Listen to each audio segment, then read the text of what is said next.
Mauni ang realidad mga day, paminaw. Pag mangayo tag hinabang, 3,000, 2,000, 5,000, mauray hatag sa imo day. Kay walay budget, which is makatabang din na sa tua. Makatabang jud. Unya, karong impeachment ni Sara Duterte. Ahaman mo bayot anang tag 70 million per session ra day ha, sa tulo ka session nila day. Ni gasto na ang atuang gobyerno og 210 million. Bayot, dako na nagtabang para sa amua.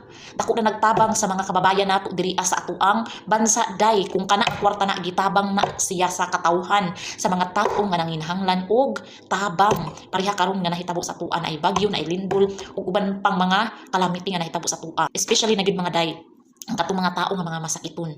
Kay ako naka-experience gyud og aha mangita og kwarta. Mao gyud nay ako ang na-experience day. Di na tagpangita para lang nata ipangbayad, nata ipangpainom og tambal sa atuang mga minahal sa kinabuhi. Pero karon day nasayangan ko anang 210 million kung gitabang na dako na kayo nagtabang sa mga katawhan sa mga tao nga nanginhanglan og tabang.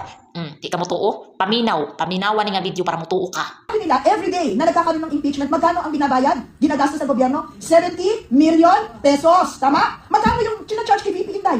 125 million. Ito, 2 hearings sa 140 na. Sobra.